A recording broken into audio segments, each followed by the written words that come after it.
Hi students, ఈరోజు మనము 10th class 9th lesson Dakshini Ganga Godavari నుంచి అభివ్యక్తి సృజనాత్మకతలోని కొన్ని ముఖ్యమైన క్వశ్చన్ ఆన్సర్స్ తెలుగులో ఎక్స్ప్లెయిన్ చేసుకుందాం. ఇది ఆలో ఫస్ట్ క్వశ్చన్. किसी यात्रा का वर्णन करते हुए अपने అనుభవం को ప్రస్తుత్ కీజియే.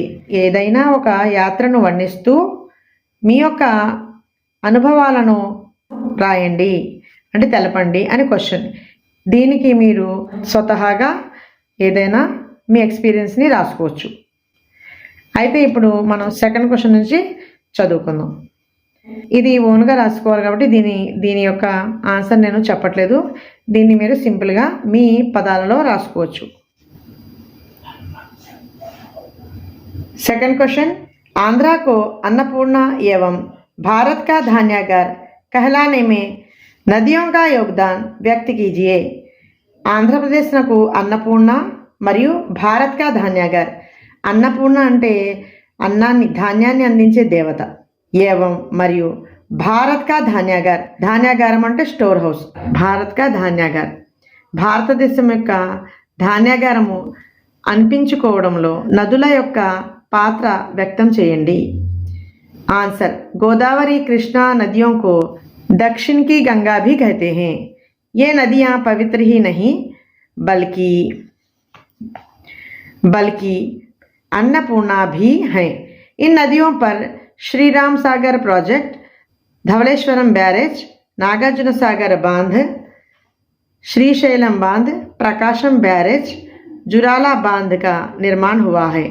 इन बांधों के कारण आंध्र प्रदेश में लाखों एकड़ भूमि की सिंचाई होती है. आंध्र प्रदेश के लोगों का मुख्य आहार चावल है.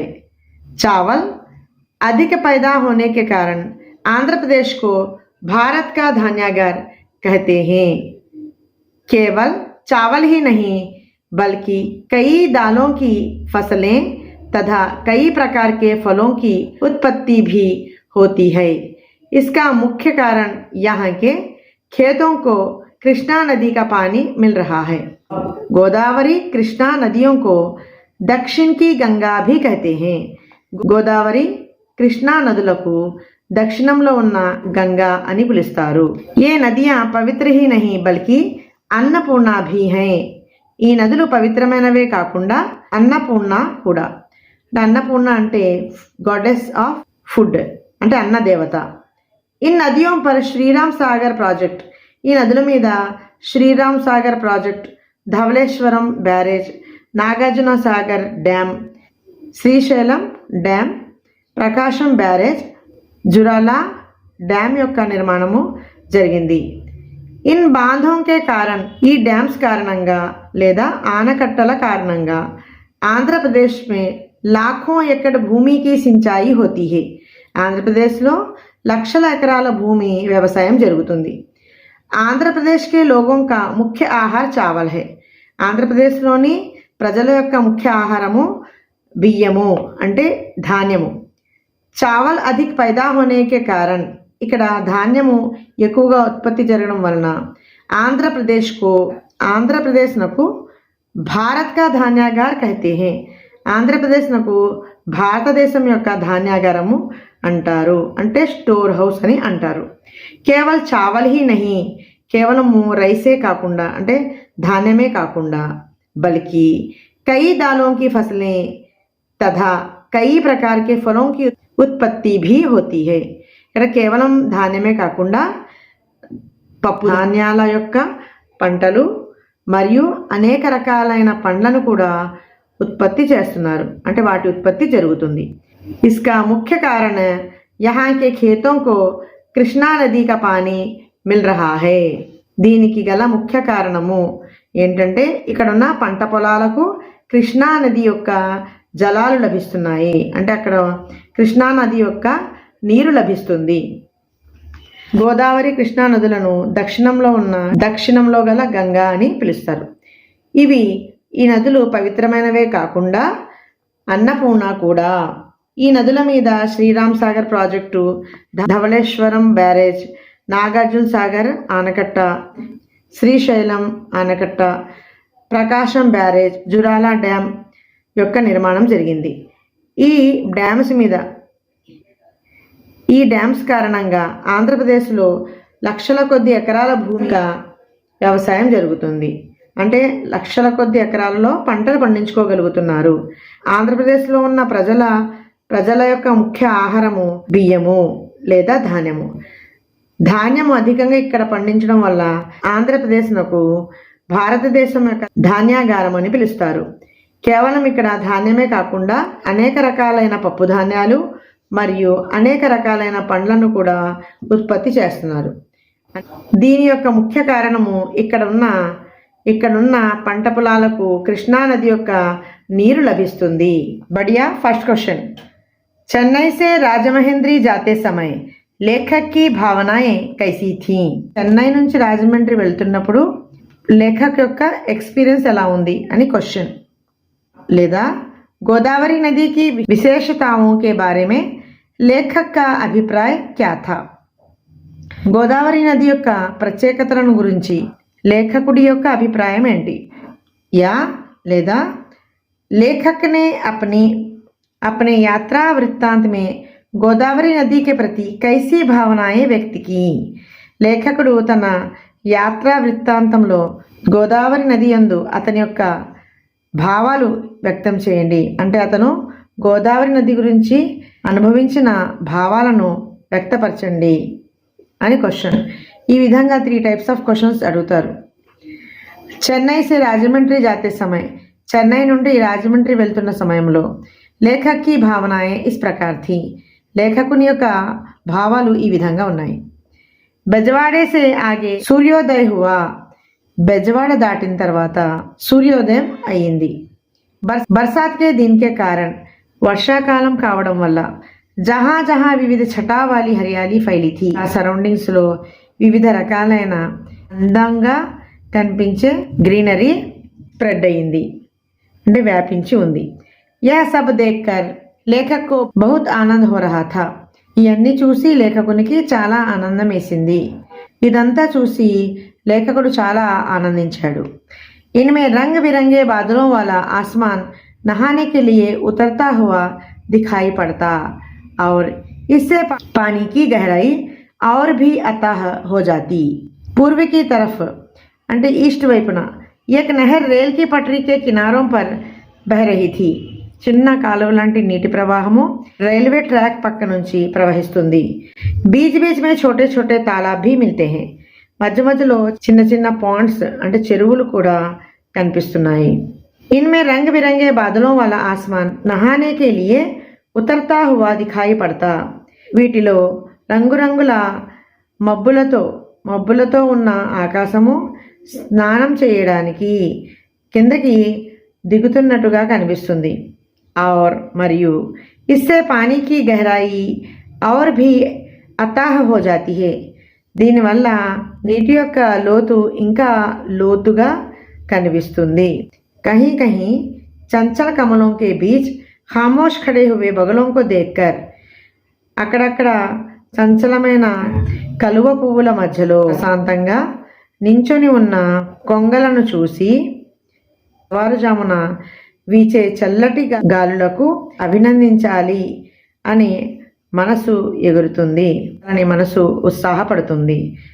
इस तरह कविता प्रवाह में बहकर जाते जाते కొవ్వూర్ స్టేషన్ ఆగా బహకర్, ఈ విధంగా కవితా ప్రభావంలో మునిగి వెళ్తూ వెళ్తూ కొవ్వూర్ స్టేషన్ కూడా వచ్చేసింది.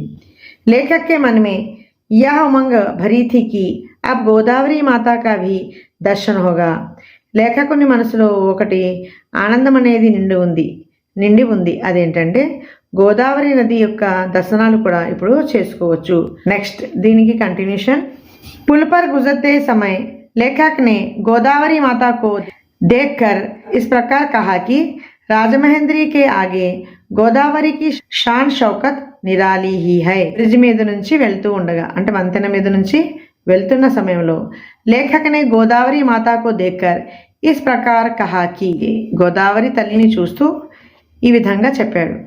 ఏంటంటే రాజమహేంద్రికి ఆగే గోదావరికి షాను షౌకత్ నిరాలి హీ హై, గోదావరి తల్లిని చూసిన తర్వాత అతను ఈ విధంగా చెప్పాడు. రాజమండ్రి దాటిన తర్వాత గోదావరికి షాను షౌకత్, గోదావరి నది యొక్క హుందాతనము, రాయల్టీ అనేది నిరాలి హే, యూనిక్ గా ఉంటుంది. లేఖక్ సోచనే లగా కి, లేఖకుడు ఆలోచనలో పడ్డాడు. ఇస్ సారే దృశ్య కా వర్ణన్ కైసే కియా జాతా హై, ఈ మొత్తం దృశ్యం యొక్క వర్ణన ఏ విధంగా చేయగలము. యహా ఇతనా సారా పానీ కహా సే ఆతా హోగా, ఇక్కడ ఇంత మొత్తంలో నీరు ఎలా వస్తుంది. గోదావరి కా అఖండ ప్రవాह पहाड़ों में निकलकर अपने गौरव को साथ में लिए आता हुआ दिखाई पड़ता है. అఖండ ప్రవాహ, గోదావరి కా అఖండ ప్రవాహ పహాడో మే సే నికల్కర్, గోదావరి యొక్క అఖండ ప్రవాహము పర్వతాల నుంచి బయలుదేరి అపనే గౌరవ్ కో సాత్ మే లియే ఆతా హువా దిఖాయి పడతా హై, తన గౌరవాన్ని తనతో పాటుగా తీసుకొని వస్తున్నట్లుగా కనిపిస్తుంది. లేఖక్ నే కహా కి ఛోటే ఛోటే జహాజ్తో నదీకే బచ్చే హే, లేఖకుడు ఏం చెప్పాడంటే ఛోటే ఛోటే జహాజ్తో చిన్న చిన్న పడవలు నది యొక్క పిల్లలు. లంబే చౌడే భారీ పాటోం కే దర్మియాన్ అగర్ టాపు నా హోతో, పొడవైన వెడల్పాటి ఒడ్డుల మధ్యలో, అగర్ టాపు నా హోతో ఒకవేళ ఐలాండ్సే లేకపోతే, ఇన్కి కమీ హీ రహ జాయే దీని యొక్క లోట్ అనేది కనిపించేది.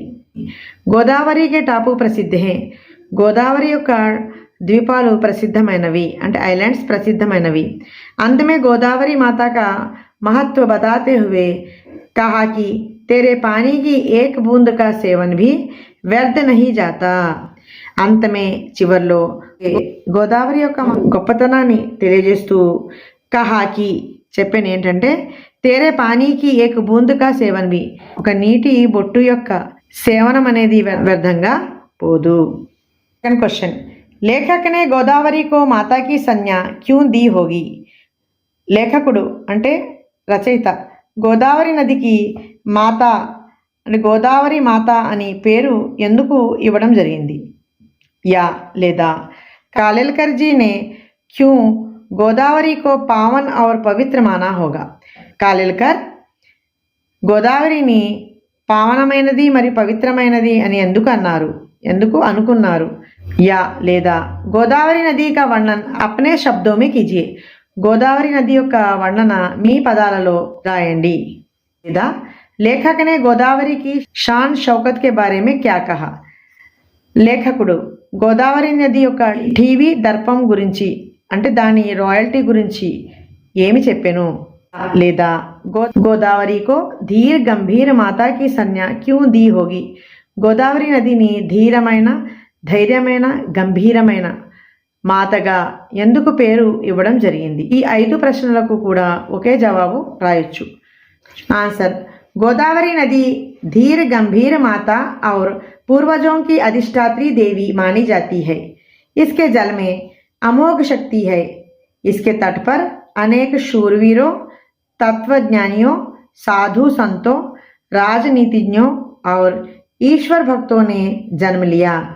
ऐसी पावन और पवित्र नदी है गोदावरी, इसलिए इस नदी को दक्षिणी गंगा कहते हैं.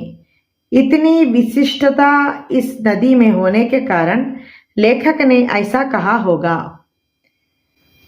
గోదావరి నది ధీరమైన అంటే ధైర్యవంతమైన గంభీరంగా కనిపించే మాత తల్లి और పూర్వజోं की अधिष्ठात्री దేవి మాని జాతి है, పూర్వీకుల యొక్క ఆరాధించే దేవతగా అనుకోబడుతుంది. ఇస్కే జలమే అమోఘ శక్తి హే, దీని జలంలో అమోఘమైన శక్తి ఉంది. ఇస్కే తట్ పర్ అనేక శూరవీరం, ఈ నది యొక్క ఒడ్డున అనేకమైన శౌర్యులు వీరులు అంటే యుద్ధంలో ఆరితేరిన వీరులు. తత్వజ్ఞానియో, తత్వవేత్తలు మరియు జ్ఞానులు, ఫిలాసఫర్స్ మరియు ఇంటెలిజెంట్స్. సాధు సంతో అంటే సెయింట్, సేజ్ అండ్ సెయింట్స్. రాజనీతిజ్ఞో పొలిటీషియన్స్ और ఈశ్వర్ భక్తోనే మరియు ఈశ్వర భక్తులు జన్మించారు. అర్థమైంది కదా. ఈ నది ఒడ్డున శూరులు వీరులు, తత్వజ్ఞానులు, సాధువులు, రాజనీతిజ్ఞులు మరియు ఈశ్వర భక్తులు జన్మించారు. ఐసీ పావన్ और పవిత్ర నది హై గోదావరి, ఇలాంటి పావనమైన పవిత్రమైన నది గోదావరి. ఇస్లియే ఇస్ నది కో, అందువల్ల ఈ నదికి దక్షిణీ గంగా కైతే హై, దక్షిణంలో ఉన్న గంగా అని పిలుస్తారు. इतनी विशिष्टता इस नदी में होने के कारण लेखक ने ऐसा कहा होगा. ఈ నదికి ఇన్ని ప్రత్యేకతలు ఉండటం వలన లేఖకుడు ఈ విధంగా చెప్పాడేమో. ఓకే స్టూడెంట్స్, ఇవి దక్షిణ గంగా గోదావరి నుంచి ఇంపార్టెంట్ 3 క్వశ్చన్స్, అభివ్యక్తి సృజనాత్మకత నుంచి ఇంపార్టెంట్ 3 క్వశ్చన్స్ ఇచ్చాను. ఫస్ట్ క్వశ్చన్ అయితే మనము ఓన్గా రాసుకోవాలి. ఈ క్వశ్చన్ ఆన్సర్స్ మాత్రం మీరు ఈ విధంగా రాసుకోవచ్చు. ఓకే స్టూడెంట్స్, ఇక్కడితో ఈ వీడియో కంప్లీట్ అయింది. నెక్స్ట్ వీడియోలో మనం ఇంకో టాపిక్తో కలుసుకుందాం.